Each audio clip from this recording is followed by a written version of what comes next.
ভাই, তোমরা সবাই ভালো করে চারপাশ খুঁজে দেখো। একটা ছোট রত্ন যেন আমাদের চোখে পড়ে। রানী মায়ের কণ্ঠহার কোনো সাধারণ জিনিস নয়, ওটা অতি মূল্যবান এবং আমাদের সবচেয়ে বড় দায়িত্ব। সবকিছু খুঁটিয়ে দেখো, এদিক ওদিক কোনো দিক যেন বাদ না যায়। একদম তন্ন তন্ন করে খোঁজো। হ্যাঁ সর্দার, আমরা খুব মনোযোগ দিয়ে খুঁজব, কোনো ভুল করব না। রানী মায়ের কণ্ঠহার অবশ্যই খুঁজে বের করব। সর্দার, এইদিকে আসুন। এখানে কিছু চকচক করছে। আমি ঠিক জানি না এটা কি, কিন্তু এটা নিশ্চয়ই কিছু অস্বাভাবিক। কই কই কই, কি দেখি, দেখাও ওটা তাড়াতাড়ি আমাকে। রে, এটা কি ব্যাপার? দেখে তো মনে হচ্ছে কণ্ঠহারটি এখানেই ছিল, কিন্তু এখন কোথায় গেল? এখানে তো আর নেই। আর এই বাক্সটা, এটা রাজবাড়ির কোনো জিনিস তো মনে হচ্ছে না। কেউ নিশ্চয়ই এটা এখানে লুকিয়ে রেখেছে। আমাদের আরো খুঁটিয়ে দেখতে হবে, কারণ এটা কোনো সাধারণ ঘটনা নয়। মন্ত্রী মহাশয়, আমরা বাগানের এক কোণে এই বাক্সটি খুঁজে পেয়েছি। মনে হচ্ছে রানীর কণ্ঠহারটি এই বাক্সের ভেতরে ছিল, কিন্তু এখন তো এখানে নেই। আর এই পালকটিও বাক্সের ভেতর থেকে পাওয়া গেছে। এই সব দেখে মনে হচ্ছে কেউ ইচ্ছাকৃতভাবে কণ্ঠহারটি লুকিয়েছে বা চুরি করেছে। আমাদের অবশ্যই আরো সতর্ক হয়ে অনুসন্ধান চালিয়ে যেতে হবে। এই বাক্সটা তো আমাদের রাজবাড়ির কোনো জিনিস নয়। আর এই পালকটা, এটা কোনো সাধারণ পাখির পালক না, একটি বিশেষ প্রজাতির পাখির পালক। এই পাখি সাধারণত রাজবাড়ির আশেপাশে দেখা যায় না। এখানে নিশ্চয়ই কোনো অস্বাভাবিক ঘটনা চলছে, এটা স্পষ্ট। আমাদের আরও গভীরভাবে খতিয়ে দেখতে হবে। কি বলতে চাও তুমি শঙ্কর, এই বাক্সে আর এই পালকের সম্পর্কে? তুমি কি ভাবো এখানে কোনো ষড়যন্ত্র হচ্ছে? আমাদের অবস্থা এখন খুব সতর্কভাবে তবে সামলাতে হবে দেখছি। হ্যাঁ মহারাজ, আমার মনে হচ্ছে রানী মায়ের সন্দেহ ঠিকই ছিল। কণ্ঠহারটি শুধু হারায়নি, বরং চুরি হয়ে গেছে। আর এই যে বাক্সটা দেখছেন এবং এই যে বিশেষ পালকটা পাওয়া গেছে, সেগুলো দেখাচ্ছে যে চোর হয়তো রাজবাড়ির বাইরে থেকে এসেছে। অর্থাৎ এই ঘটনা সাধারণ কোনো ঘটনা নয়, কেউ পরিকল্পনা করেই এই কাজটি করেছে। আমাদের এখন খুব সাবধান হতে হবে এবং আরও খোঁজ খবর নিতে হবে। তাহলে এখন আমরা কি করব? এই কণ্ঠহারটা ছাড়া আমার মন একদম শান্তি পায় না। চুরি হয়ে গেছে বলেই ভয় হয়। আর যদি সেটা কোথাও হারিয়ে না থাকে, আমাদের কি আরও তদন্ত চালাতে হবে? কিভাবে আমরা এই চোরকে খুঁজে বের করব? আপনার নির্দেশ প্রয়োজন মহারাজ। মহারাজ, আমার মনে হয় এখন আমাদের অনেক বেশি সতর্ক থাকতে হবে। এই চোর হয়তো এখনো আশেপাশেই ঘোরাফেরা করছে। ভৈরব, তুমি তোমার সিপাহীদের আরও কঠোরভাবে সতর্ক করো। রাজবাড়ির প্রতিটি প্রবেশ পথে যেন কঠোর নজরদারি থাকে। চোরকে আমাদের ধরতেই হবে। হ্যাঁ মন্ত্রী মহাশয়, আমি এখনই প্রয়োজনীয় ব্যবস্থা নিচ্ছি। আমার সিপাহী দলকে আরো সতর্ক করে দেব এবং রাজবাড়ির প্রতিটি প্রবেশ পথে নজরদারি কড়াকড়ি করে করানো হবে। আপনার আজ্ঞা অনুযায়ী চোরকে দ্রুত ধরার জন্য আমরা সর্বোচ্চ চেষ্টা করব। কি খবর মন্ত্রী মহাশয়, চোরের কোনো সন্ধান পাওয়া গেল কি? আর কতদিন অপেক্ষা করতে হবে শঙ্কর? রানীর মন যে খুব খারাপ, আর আমারও একটুও শান্তি নেই। আমি চাই দ্রুত কোনো ফলাফল আসুক, না হলে আমার মনে ভয় হচ্ছে এই ঘটনা আরো ছড়িয়ে না যায় এবং আরো গম্ভীর না হয়ে পড়ে। মহারাজ, আমাদের গুপ্তচররা শহরের বিভিন্ন প্রান্তে খোঁজ খবর নিচ্ছে, তবে এখনো পর্যন্ত পরিষ্কার ও শক্তিশালী কোনো সূত্র পাওয়া যায়নি। আমাদের আরও সময় দিতে হবে মহারাজ, আর নজর রাখতে হবে যেন কোনো সন্দেহজনক ঘটনা চোখে না পড়ে, আর পড়লেই সাথে সাথে সেটাকে আমাদের একটু ভালোভাবে খতিয়ে দেখতে হবে। ধৈর্য ধরুন মহারাজ, চোর বেশি দিন লুকিয়ে থাকতে পারবে না। আর ধৈর্য, আর যে ধৈর্য থাকছে না মন্ত্রী। রানীর মনটা খুবই খারাপ, আর আমারও মনে একদম শান্তি নেই। আমি জানি তোমরা সবাই চেষ্টা করছো, কিন্তু সময় যেন থেমে যাচ্ছে। আমাদের এখন দ্রুত কোনো ভালো খবর দরকার। সেনাপতি ভৈরব একজন আগন্তুক ব্যক্তিকে ধরে সভায় নিয়ে এলেন। মহারাজ, আমরা এই লোকটিকে রাজবাড়ির পেছনে জঙ্গলের কাছে সন্দেহজনকভাবে ঘোরাঘুরি করতে দেখেছি। তৎক্ষণাৎ তাকে আমরা আটক করে নিয়েছি। তার কাছে এই থলিটা পাওয়া গেছে। আমরা এখনই খুলে দেখব যাতে কোনো সন্দেহজনক জিনিস এই থলি থেকে পাওয়া যায় কিনা, কারণ আমাদের সন্দেহ হচ্ছে যে এই হলো সেই চোর। কে তুই? তোর নাম কি? এখানে এসে কি করছিস?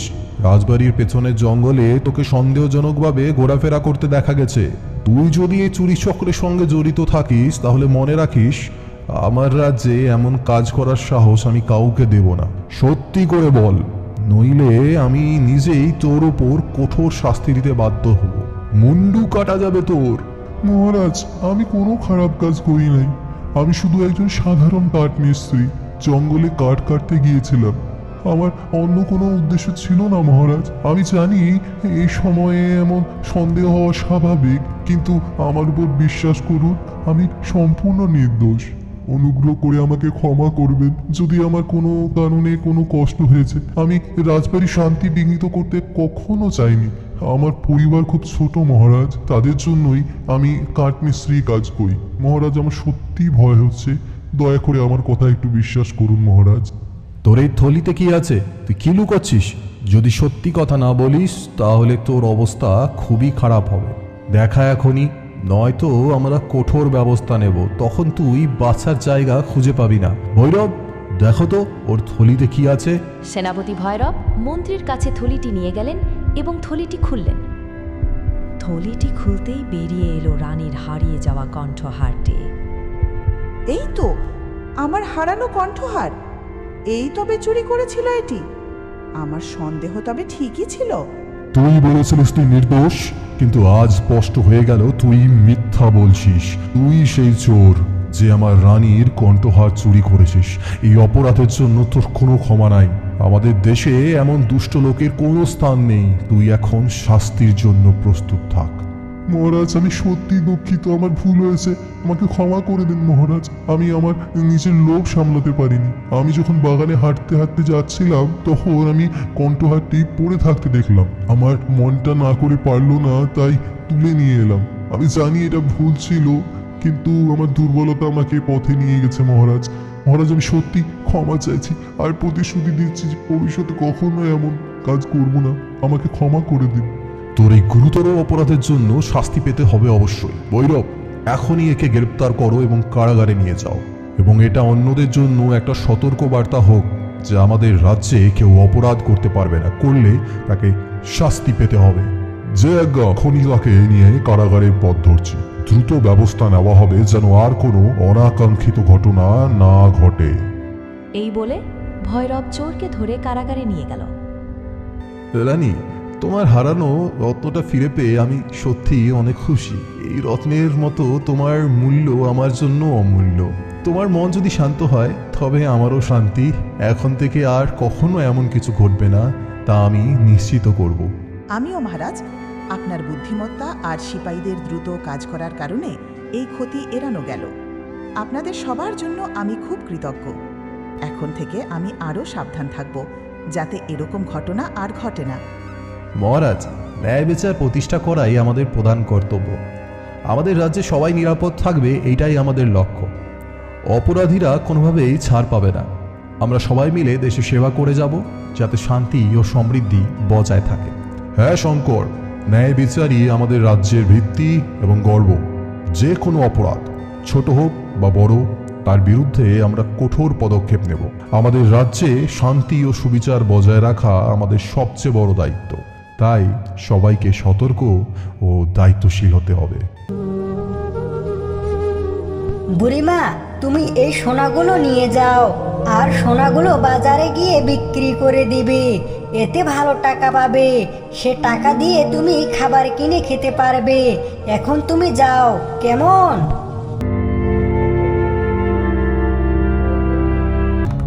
আরে, এই গরু মুখ দিয়ে সোনা বের করতে পারে?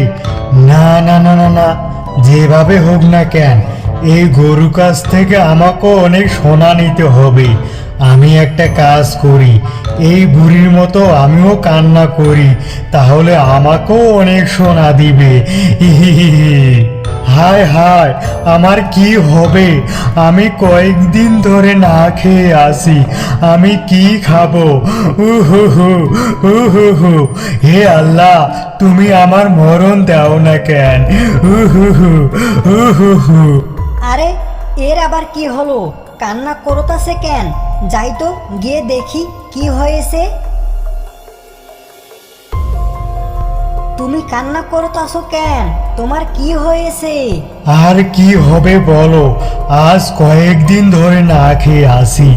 এইভাবে না খেয়ে থাকলে তো মরে যাব। এখন আমার কি হবে? বুঝতে পেরেছি, তুমি কোনো চিন্তা করো না।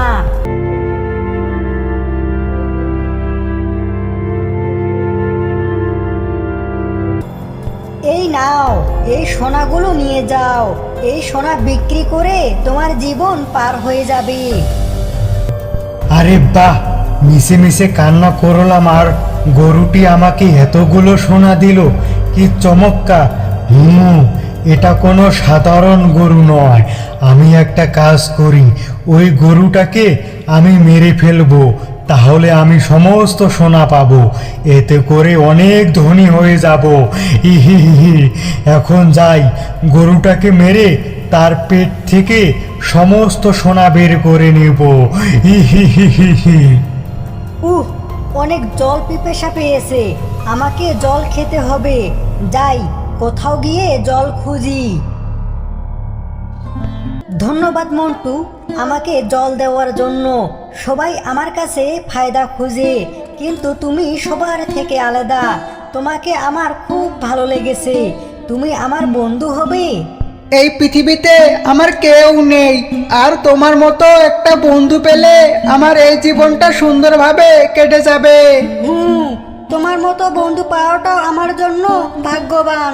চলো বন্ধু, আমরা কোথাও ঘুরে বেড়াই।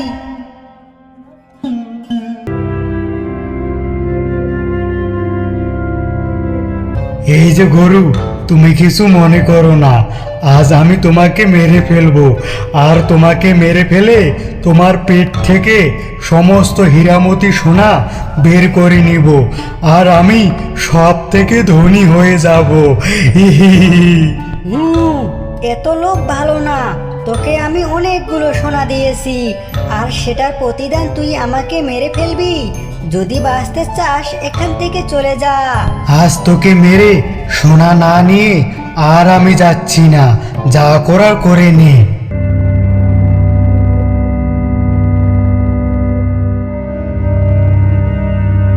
বন্ধু, তুমি কি করলে?